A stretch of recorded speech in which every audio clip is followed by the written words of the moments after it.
BC వర్గాలకు సంబంధించి YSR Congress party ఏ విధంగా బీసీలకు అండదండగా నిలుస్తుంది, ఏ విధంగా వాళ్ళని వివిధ రంగాల్లో అంటే పొలిటికల్ కానీ ప్రభుత్వంలో కానీ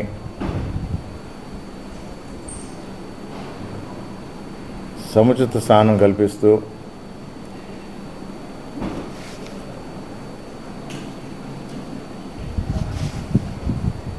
ఆశించిన దానికన్నా అనుకున్న దానికన్నా ఎక్కువ స్థానాల్లో గుర్తించి కూర్చోబెట్టి గౌరవం ఇస్తుంది ఈ ప్రభుత్వం అని నియోజకవర్గంలో ఉన్న మా బీసీ నాయకులతో ఒక ఆత్మీయ సమావేశం జరపడానికి రాష్ట్ర నాయకులు రావటం జరిగింది. ఆర్ కృష్ణయ్య గారు అందరికీ తెలిసిన నేత, బీసీ నేత, అలాగే బీదా మస్తాన్ రావు రాజ్యసభ సభ్యులు, పోతుల సునీత మహిళా అధ్యక్షురాలు ఎమ్మెల్సీ, బేరక సురేంద్ర దేవాంగుల చైర్మన్, మన మస్తాన్ యాదవ్,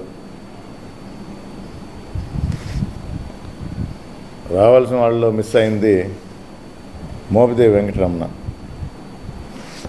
చివరి క్షణంలో సీఎం ప్రోగ్రాం రేపలికి పెట్టడం వల్ల ఆయన రాలేకపోయారు. వీళ్ళు నిన్న ఉదయం వెంకటగిరి, మధ్య సాయంత్రం సూళ్ళూరుపేట తిరగటం జరిగింది. దానిలో భాగంగా చేనేతల సదస్సు కూడా పెట్టుకున్నాం. ఎందుకంటే సునీత ఉండింది, సురేంద్ర ఉన్నారు కాబట్టి.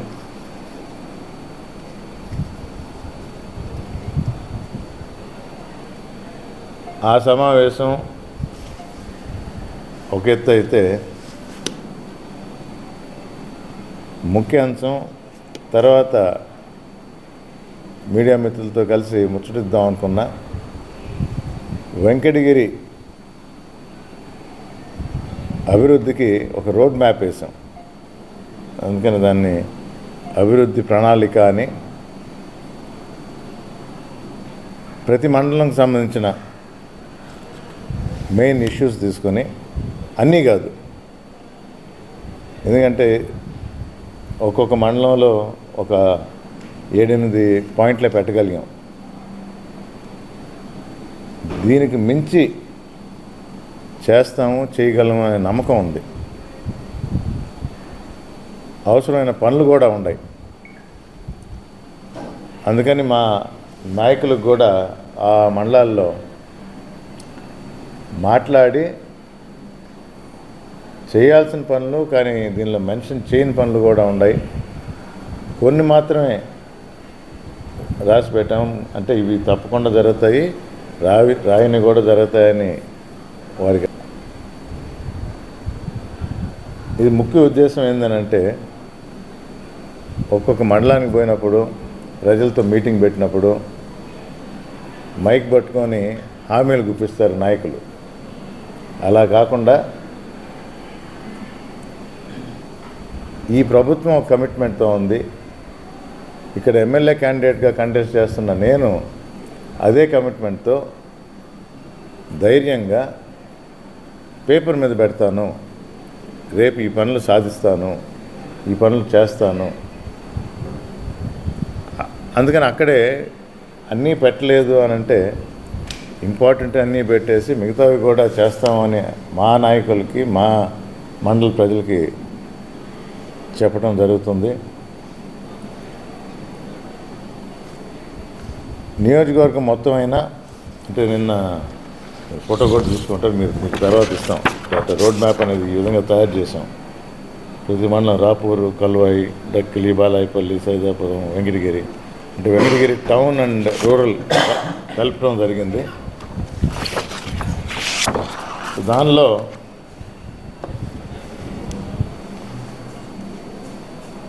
మెయిన్గా చేనేతకు ప్రసిద్ధి చెందిన వెంకటగిరిలో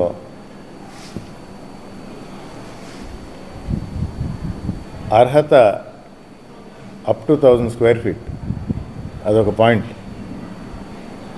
1000 స్క్వేర్ ఫీట్ దాటిందనంటే అర్హతకైనా. కానీ అది ఒక ఇల్లులో లివబుల్ స్పేస్ అంటారు. చేనేత మాత్రం ఆ ఇంట్లోనే మగ్గం కూడా ఉంటుంది, కానీ అది లివబుల్ స్పేస్ కింద రాదు, అది అసలు జీవనాధారం. సో 1000 స్క్వేర్ ఫీట్లో అది కొంచెం స్థలం ఆక్యుపై అవుతుంది కాబట్టి చేనేతల వరకు అదనంగా 300 స్క్వేర్ ఫీట్ పెట్టి, అంటే అప్ టు 1300 స్క్వేర్ ఫీట్ వాళ్ళకి అర్హత కలగాలి అనేది ఒక పాయింట్. అయితే అక్కడే జకార్డ్ మెషిన్ వాడారంటే అదే పవర్ బిల్లు రిఫ్లెక్ట్ అవుద్ది. అది ప్రస్తుతానికి 300 యూనిట్లు దాటిందంటే మళ్ళీ అర్హత కోల్పోతారు. దానికోసంగా ఆ యూనిట్లు అదనంగా ఒక 150 యూనిట్లు, అది జీవనాధారం కాబట్టి వాళ్ళకి 450 వరకు ఎగ్జంప్షన్ ఉండాలి. ఈ 2 పాయింట్లు ఒక వెంకటగిరికే పరిమితం కాదు, చేనేతలు రాష్ట్రంలో ఎక్కడున్నా కూడా. ఇది సీఎం గారి మేనిఫెస్టోలో కూడా పెట్టడానికి ముందర ఒక తీర్మానం లాగా పంపించాం. సప్లిమెంటరీగా దాన్ని తర్వాత టేకప్ చేస్తాము. ప్రస్తుతానికి ఇప్పుడు ఇస్తున్న పథకం ప్రకారం నేతన్న నేస్తం 24,000. ఇది వరకు ప్రభుత్వం ఇలాంటి ఆలోచన చేయలేదు, ఉన్న సబ్సిడీని తీసేశారు. ఇక్కడ ఆలోచన కూడా వేరేగా ఉంటుంది. ఒక సబ్సిడీ రా మెటీరియల్ వరకే, కానీ ఇస్తున్న ఈ పథకం ద్వారా ఇస్తున్న ఈ నగదు ఎలా వాడాలి అనేది చేనేతకే తెలుసు. అందుకని వారికి వదిలేసే క్రమంలో ఈ పథకం పెట్టడం జరిగింది. ఎన్నో ఏళ్ళుగా ఘోషాసుపత్రిని ఏం చేయాలి, రాజాలు అప్పుడు మెటర్నిటీ హాస్పిటల్గా దాన్ని ఆవిర్భావం దానికోసం అని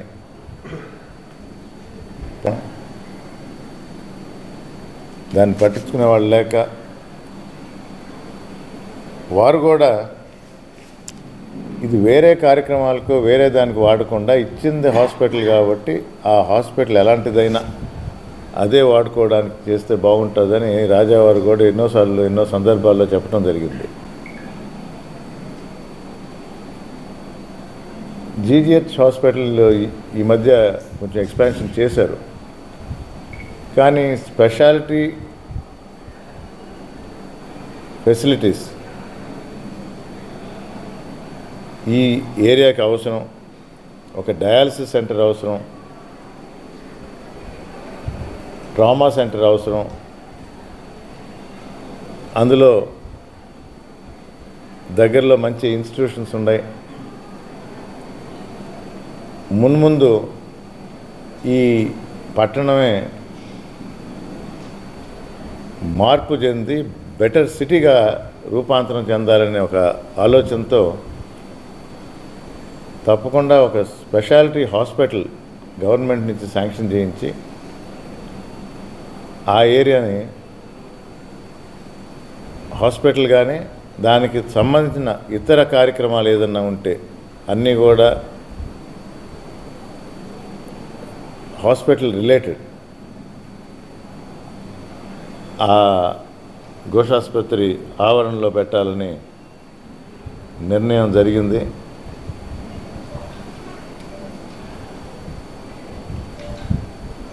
చాలామంది కోరిక, జనార్దన్ రెడ్డి గారు రాజలక్ష్మణ కాలనీలు ఇల్లు మీద కాన్సన్ట్రేట్ చేశారు, మున్సిపాలిటీ చేశారు, సమ్మర్ స్టోరేజ్ ట్యాంక్ కట్టారు. కానీ జనార్దన్ రెడ్డి గారు ఎడ్యుకేషన్ మీద కాన్సన్ట్రేట్ చేశారు ఆయన హయాంలో. మరీ ముఖ్యంగా స్కూల్ ఎడ్యుకేషన్. మనకున్నన్ని అద్భుతమైన స్కూల్ ఫెసిలిటీస్ ఒకే టౌన్లో ఇంకెక్కడా లేవు. కేంద్రీయ విద్యాలయం కూడా డిస్ట్రిక్ట్ హెడ్ క్వార్టర్స్ కన్నా ముందర మనకు వచ్చింది.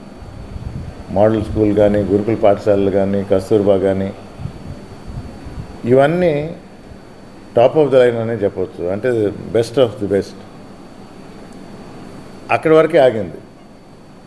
ఉన్నత విద్య కోసం మాత్రం బయటికి పోవాల్సి వస్తుంది.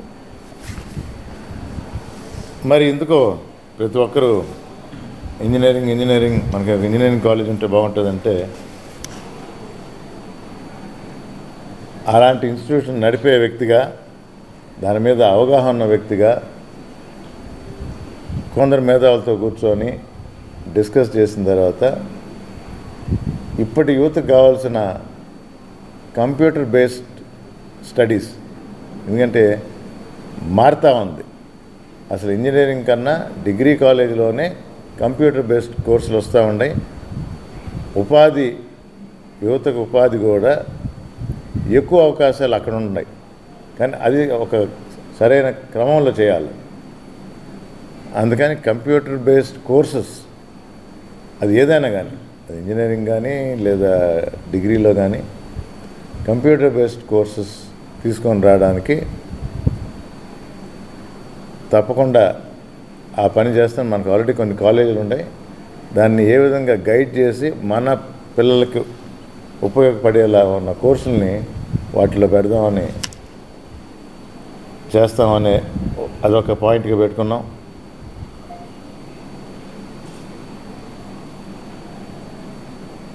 ఎయిర్పేట దగ్గర రైల్వే గేట్ ఉంది, మనకు వెంకటగిరి దగ్గర రైల్వే గేట్ ఉంది.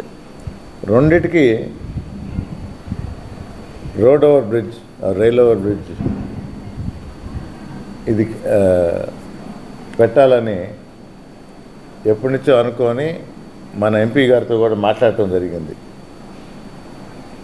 ఇక్కడ మనకి ఇబ్బంది ఏంటంటే ఫారెస్ట్ ల్యాండ్ ఉంది కాబట్టి, అందులో హైవే నుంచి కాబట్టి 2 సబ్మిట్ చేశారు. దానిలో నేను ఎంపీ గారు ఇన్వాల్వ్ అయి ఉన్నాం. ఎయిర్పేట్ దగ్గరది క్లియర్ అయింది, వర్క్ కూడా మొదలైంది. ఇది కూడా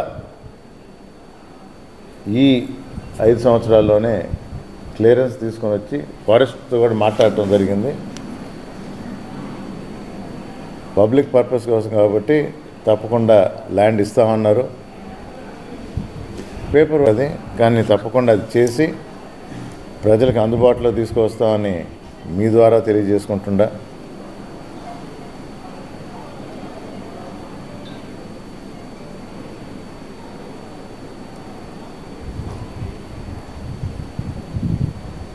ఎస్ఎస్ కెనాల్ అంటే మన రూరల్ ఏరియా నుంచి పోద్ది. అది ఆల్తూర్పాడుకి లింక్ అయి ఉండేదని అందరికీ తెలుసు. అంటే అక్కడ కూడా ప్రాబ్లం ఏమైందంటే, ఫారెస్ట్ నుంచి పోవాలంటే ఫారెస్ట్ డిపార్ట్మెంట్ పర్మిషన్ ఇవ్వాల. దానికనే ఒక రిజర్వాయర్ కట్టి మళ్ళీ పంప్ చేసి ఈ ఎస్ఎస్ కెనాల్ కంటిన్యూటీ జరిగే విధంగా ప్లాన్ చేయడం జరిగింది. అందరికీ తెలిసిందే,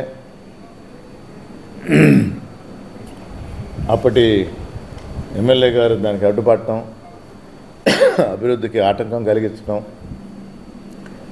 ఎక్కడ వేసిన గొంగళి అక్కడే అన్నట్టు పూర్తిగా ఆగిపోయిన తర్వాత నేను ఈ ఇన్ఛార్జ్ పదవి తీసుకున్న తర్వాత దాన్ని రీవర్క్ చేసి కాస్ట్ పెరిగిన ముఖ్యమంత్రి గారిని ఒప్పించి శాంక్షన్ చేయించడం జరిగింది.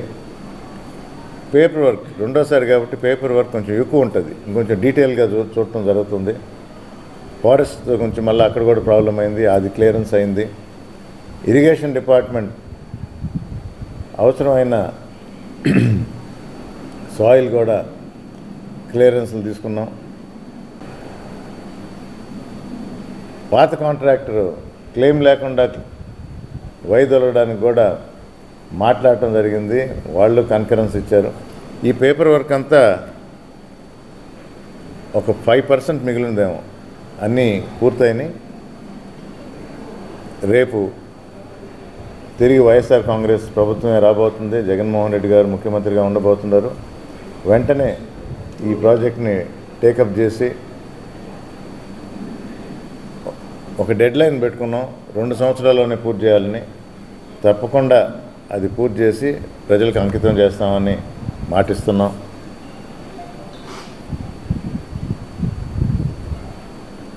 ఎన్టీపీసీ బిహెచ్ఎల్ ప్రాజెక్ట్ స్టార్ట్ అయింది కానీ సరైన మార్గంలో బాగలేదు. తర్వాత సెంట్రల్ గవర్నమెంట్ రీథింకింగ్లో పడిందనే న్యూస్ వచ్చింది. కట్టిందేదో మమా అనిపిస్తూ నడిపిస్తున్నారు, కానీ చాలా ల్యాండ్ అక్వైర్ చేస్తున్నారు దానికోసం. అది పరిశ్రమలకు పోదని సెంట్రల్ గవర్నమెంట్కే ప్రపోజల్ ఎంపీ ద్వారా ఇస్తున్నాం. ఇక్కడ ఎంపీ అని ఎందుకు అంటున్నానంటే రెండు మూడు కాదు, చాలా సెంట్రల్ ఫండ్స్ ఉన్నాయి. అది కరెక్ట్గా ట్యాప్ చేస్తే, కరెక్ట్గా ప్రజెంట్ చేస్తే దాన్ని తీసుకుని వచ్చి మన ఏరియా బాగు కోసం వాడచ్చు. ఒక రాష్ట్ర ప్రభుత్వం వాళ్ళ పని వాళ్ళు చేస్తారు. ఇంట్రెస్ట్ ఉన్నప్పుడు నా ఏరియాని, నా నియోజకవర్గాన్ని డెవలప్ చేయాలంటే ఒక ఎమ్మెల్యేగా నేను ఈ పనులు చేయొచ్చు. అందుకని దాన్ని టేకప్ చేసి ఎక్కడ ఎలా ప్రజెంట్ చేయాలా, అవసరమైతే ఢిల్లీ పోయి అక్కడ తెలిసిన వారి ద్వారా పని సాధించుకుని రావటం ముఖ్యం. కాబట్టి తప్పకుండా నా వెంకటగిరి ప్రజల కోసం ఆ పని చేస్తానని, అభివృద్ధి చేస్తానని, అభివృద్ధి కోసం ఎంత దూరమైనా వెళ్ళి ఎంత కష్టమైనా పాటుపడి ఇవన్నీ సాధిస్తానని ప్రజలందరికీ తెలియజేస్తున్నా. ఇవి ఇక్కడ రాసినవి. రాయని విషయాలు 2 ఉన్నాయి. నేను మొదటి నుంచి చెప్తా ఉన్నాను, లూజ్గా మన విలేకరు మిత్రులతో చెప్పాను, టిట్కో ఇళ్ళప్పుడు చెప్తా ఉన్నాను, ఐఐటి డైరెక్టర్ గారితో మాట్లాడుతున్నప్పుడు చెప్పాను. నేను ఇందాక చెప్పినట్టు ఎంపీ ద్వారా ఏదైతే ఏర్పాడు ఆ రైల్వే గేట్ మీద కొత్త బ్రిడ్జ్ వస్తూ ఉన్నది, దానికి క్లియరెన్స్ వచ్చినప్పుడు చెప్పాను. ఏర్పాడు నుంచి వెంకటగిరికి దారి పొడుగున డెవలప్మెంట్ జరగబోతుంది. మన పరిధిలో ఉన్న ల్యాండ్ వరకు అది టౌన్కి దగ్గర కాబట్టి దీన్ని బాగా డెవలప్ చేస్తే విజిటర్స్ కానీ, టూరిస్టులు కానీ, స్టూడెంట్స్ కానీ, స్టాఫ్ కానీ ఫస్ట్ ప్రిఫరెన్స్ వెంకటగిరి అనే విధంగా చేసుకుంటే మన ఎకానమీ పెరుగుతుంది, టౌన్ పెరుగుతుంది, ఫెసిలిటీస్ పెరుగుతాయి. అక్కడే ఈ సూపర్ స్పెషాలిటీ హాస్పిటల్ కానీ, మాల్ కానీ టిట్కో దగ్గర ప్లాన్ చేసింది అందరికీ తెలిసిందే. ఒక సూపర్ మార్కెట్ అంటారా, అన్ని ఫెసిలిటీస్ అందుబాటులో ఉండేటట్టు.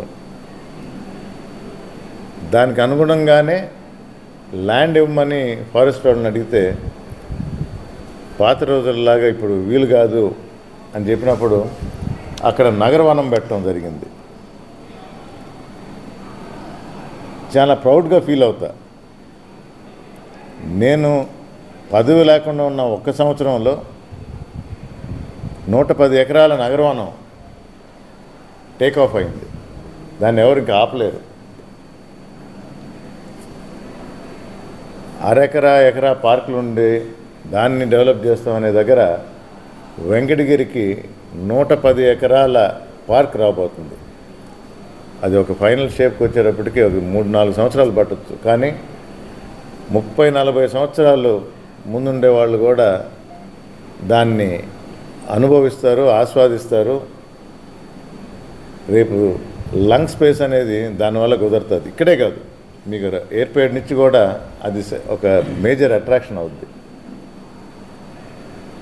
అలాగే ఈ 1 సంవత్సరంలో పదవి లేకుండా పోలేరమ్మ జాతరని రాష్ట్ర పండుగ చేసినందుకు జగన్మోహన్ రెడ్డి గారికి ధన్యవాదాలు, కృతజ్ఞతలు తెలుపుకుంటూ, అది కూడా నేదురుమల్లి రామ్ కుమార్ రెడ్డి వెంకటగిరికి అభివృద్ధి పదంలో ఒక మైలురాయి అని చెప్పుకోవడానికి గర్వంగా ఫీల్ అవుతాను. 30 సంవత్సరాల క్రితం వేసిన పైపులు, అమ్మగారి హయాంలో వచ్చిన సమ్మర్ స్టోరేజ్ ట్యాంక్, దాన్ని ఫ్యూచర్లో పెంచడానికి అది చేసినప్పుడే 30-40 సంవత్సరాల ముందు చూపుతో చేయటం జరిగింది. ఆల్రెడీ 20 సంవత్సరాలు అయింది. ముందు జనరేషన్స్ కోసం ఆలోచించాలి కాబట్టి అదనంగా ఉన్న గవర్నమెంట్ ల్యాండ్ దానికోసమే అలాట్ చేయడం జరిగింది. పైపులు మొత్తం మార్చి జనాభా పెరిగింది కాబట్టి ఇంకొక 2 ఓవర్ హెడ్ ట్యాంక్స్ పెట్టి 103 కోట్ల ప్రాజెక్ట్ శాంక్షన్ అయింది. మీకు అందరికీ తెలుసు. అది బిడ్డింగ్ కూడా అయింది. కోడ్ వచ్చిన వల్ల స్టార్ట్ కాలేదు. రేపు జూన్ 5వ తారీఖునే మొదలు పెట్టవచ్చు. ఇవన్నీ గర్వంగా ఫీల్ అవుతా చేయగలిగానని. రోడ్ మ్యాప్ ఇచ్చాం, అది ఎవరైనా కాపీ చేయవచ్చు. ఇది మేమే చెప్పామని చెప్పుకోవచ్చు. మొదటి నుంచి చెప్పేది ఒక ప్లాన్ ప్రకారం అన్నప్పుడు ఎయిర్పోర్ట్ నుంచి ఐఐటి ఒక 5 కిలోమీటర్ల దూరంలో ఉంది. ఇంకో 3-4 కిలోమీటర్లకి ఐఐఎస్సిఆర్ ఉంది. అక్కడి నుంచి ఒక 15 కిలోమీటర్లకి వెంకటగిరి వస్తుంది. సో ఈ స్ట్రెచ్ అంతా అంటే రిలాక్సేషన్ కోసం అయినా, పార్క్ వాడడానికైనా, ఎంటర్టైన్మెంట్కైనా వెంకటగిరి రావాలంటే జనాభా ట్రావెల్ మూమెంట్ ఎక్కువ ఉంటుంది కాబట్టి దీన్ని 4 లేన్గా ప్రపోజ్ చేసి 565నే గడ్కరీ గారికి ప్రపోజల్ కూడా పెట్టాం. అది డెఫినెట్గా నెక్స్ట్ జూన్లో ఆ ప్రపోజల్ కూడా ఫాలోఅప్ చేసి, ఎందుకంటే దానికే లింక్ అవుద్ది ఈ ట్రాక్ మీద ఉన్న రైల్ ఓవర్ బ్రిడ్జ్ అనేది. ఇదంతా ఒక మాస్టర్ ప్లాన్లో భాగం అనుకోవచ్చు. మరీ ముఖ్యంగా ఒక దగ్గర ఎక్కడో లూజ్గా చెప్పాననుకుంటా, కానీ డీటెయిల్గా చెప్పాలంటే వెంకటగిరికి ఒక రింగ్ రోడ్ ప్రపోజల్ కూడా పెట్టడం జరిగింది. దాన్ని ఆచరణలో పెడతాం ఈ టర్మ్లో. విజయవాడకి అంటే రింగ్ రోడ్ అంటే ఆటోమేటిక్గా మొత్తం ఒకటే సర్కిల్ అవ్వాలని లేదు. రింగ్ రోడ్డు ఒక సర్కిల్ ఉంటుంది, కానీ ఇప్పుడు మీరు విజయవాడలో చూసుంటారు, ఈస్ట్ పార్ట్ రింగ్ రోడ్ అంటారు, వెస్ట్ పార్ట్ రింగ్ రోడ్ అంటారు. అంటే ఒక రోడ్ స్ట్రైట్గా పోతున్నప్పుడు ఈ రోడ్ నుంచి ఆ రోడ్డు కలిసినప్పుడు అది ఈస్ట్ పార్ట్ అవుద్ది, ఈస్ట్ సైడ్ ఉండేది. రెండో సైడ్ ఉండేది వెస్ట్ సైడ్ అవుద్ది.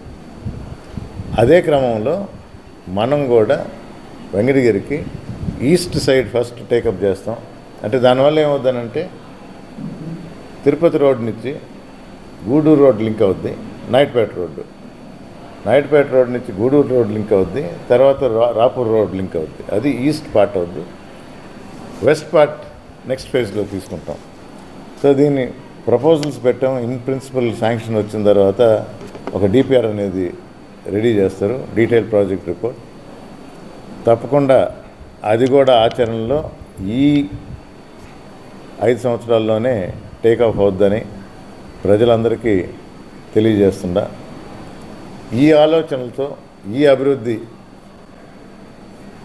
ప్రణాళికతో వెంకటగిరి నియోజకవర్గానికి, అంటే ఇక్కడ ముఖ్యంగా టౌన్ మాట్లాడుతున్నారు, టౌన్ గురించి ఎక్కువ చెప్పిన, మిగతా మండలాల గురించి ఆ మండలాలు పోయినప్పుడు చెప్తే వాళ్ళకి కొంచెం ఎక్కువ రెలవెన్స్ ఉంటుంది. టౌన్ గురించి ఇక్కడ మాట్లాడితే బాగుంటుందని ఈ కారణాలతో,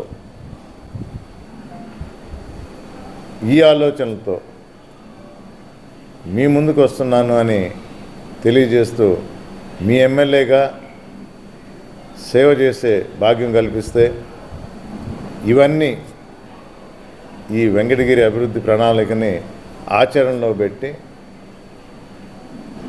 మా తల్లిదండ్రులు చూపించిన బాటలో నడుస్తూ మీ మనసులో కూడా నేను కూడా చోటు సంపాదించడాన్ని తెలియజేస్తూ సెలవు తీసుకుంటున్నాను. నమస్కారం.